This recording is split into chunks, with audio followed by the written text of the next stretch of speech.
कि आप लोग देख सकते हैं कि हमारे पीछे विश्व का सबसे बड़ा दिया बना हुआ है। दिखाइए आप थोड़ा सा आगे आके दिखाइए। आप लोग देख सकते हैं पूरा विश्व का ये सबसे बड़ा दिया है। और मैं अभी मेरे साथ एक महंत जी है, महंत जी से हम बात करते हैं। महंत जी, आप इसके बारे में कुछ बताइए दर्शकों को। सभी दर्शकों को सादर जय श्री राम। ये दीपक जो है रामलला के प्राण प्रतिष्ठा के उपलक्ष्य में दीपोत्सव मनाया जाता है दिए से। तो मर्यादा पुरुषोत्तम भगवान श्री राम 14 वर्ष का वनवास हुआ था। उसके बाद जब आए हैं अयोध्या के लोगों ने दीपक से दीपोत्सव मनाया था। उसी दिन से दीपावली का शुरुआत हुई थी। उसी के उपलक्ष्य में हमारे गुरुजी जगत गुरु परमहंस आचार्य तपस्वी श्रावणी पीठाधीश्वर द्वारा जो है विश्व की सबसे बड़ी दीपक का निर्माण कराया जा रहा है, जो कि अद्भुत है। और रामलला के प्राण प्रतिष्ठा के उपलक्ष्य में यह दीपक जो है 19 तारीख को शाम 6 बजे प्रज्वलित कर दी जाएगी। और प्रयास ये किया जाएगा कि यह दीपक बराबर जलती रहे। जैसा कि हम लोग देख रहे हैं कि इस समय अयोध्या में देश और विदेश से लगातार कुछ ना कुछ आ रहा है। तो महंत जी दीपक बनाने के लिए कब से स्टार्ट किया?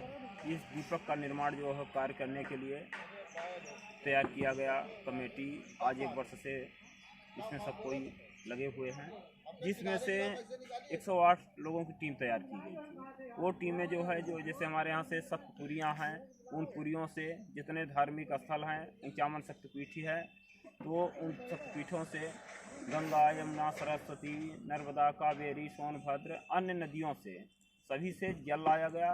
और उसके साथ साथ और सभी शक्तिपीठों से, जैसे हमारी एक शक्तिपीठ है हिंगलाज पाकिस्तान में, वहाँ से भी जो है हमारे कार्यकर्ता बंधु जो है तो जल लाए हैं और मिट्टी लाए हैं पाकिस्तान से। इसी प्रकार से नेपाल में हमारे पशुपतिनाथ महादेव हैं, वहाँ से भी लाया गया। और इसमें कुल मिलाकर के आज 1 वर्ष से लोग लगे हुए हैं इसकी तैयारी में। इसमें बनाने के लिए मजदूर कहाँ से आए? ये मजदूर सब अपने क्षेत्र के ही हैं, कुछ गोंडा से हैं, बस्ती से हैं, बाराबंकी से हैं, अयोध्या से हैं। जैसा कि आपने बताया कि दिया बनाने के लिए 1 वर्ष पहले प्लान किया गया। हाँ, इसका बनाने का स्टार्ट कब से हुआ? इसका 3 महीने पूर्व से जो है तो अपना काम जो है तो सामने आया है।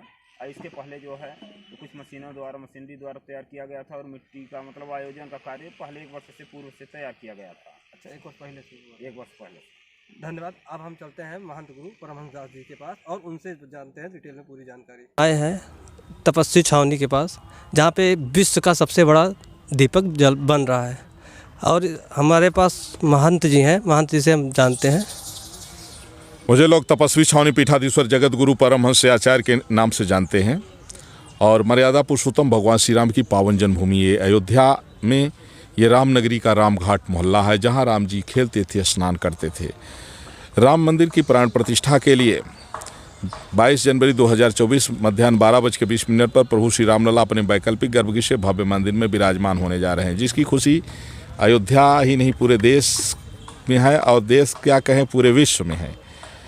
और विश्व के कोने कोने से जो भी मानवतावादी लोग हैं, राम भक्त, सब उस दिन पहुंचना चाहते हैं, लेकिन ये संभव नहीं हो पाएगा। हाँ, ये ज़रूर है कि पहले से ही गोस्वामी तुलसीदास जी ने कहा है कि अवध तहाँ जह राम निवासु और तहाँ दिवस जह भान प्रकाशु। कहते हैं वही दिन होता है जहाँ सूर्य उदय होता है, सूर्य नहीं होगा तो दिन नहीं होगा। तो जहाँ जहाँ राम जी हैं वहीं अयोध्या है। तो जिनको निमंत्रण मिला है वो अयोध्या सादर आमंत्रित है आएँ। जिनको निमंत्रण नहीं मिला है वो अपने गांव को, अपने घर को, अपने मोहल्ले को, अपने शहर को ही अयोध्या बना दें। वहीं कीर्तन भजन और ऐसा माहौल बना दें कि वही अयोध्या बन जाए। और उसको लेकर के जो प्राण प्रतिष्ठा महामहोत्सव को जो तैयारियां चल रही हैं, उसी में मैं भी एक दीपक बनवा रहा हूं, जो विश्व का सबसे बड़ा दीपक 300 फीट का दीपक 1008 टन मिट्टी से निर्मित हो रहा है। 7.5 करोड़ की इसमें लागत लग चुकी है। 10,000 टीन तेल से, 10,000 लीटर तेल से और 1.25 कुंटल रुई की बत्ती से यह 19 जनवरी को सायं 6 बजे प्रज्वलित होगा। 1008 उपज्योति रहेगी। क्योंकि 19 जनवरी को नवमी तिथि है, नवमी तिथि को ही भगवान राम जो है तो जन्म लिए थे, माता सीता का भी प्राकट्य हुआ था नवमी तिथि को, पूर्णा तिथि है। तो 19 जनवरी को सायं 6 बजे प्रज्वलित होगा, जो उद्घाटन तक जलता रहेगा, आगे भी जलता रहेगा।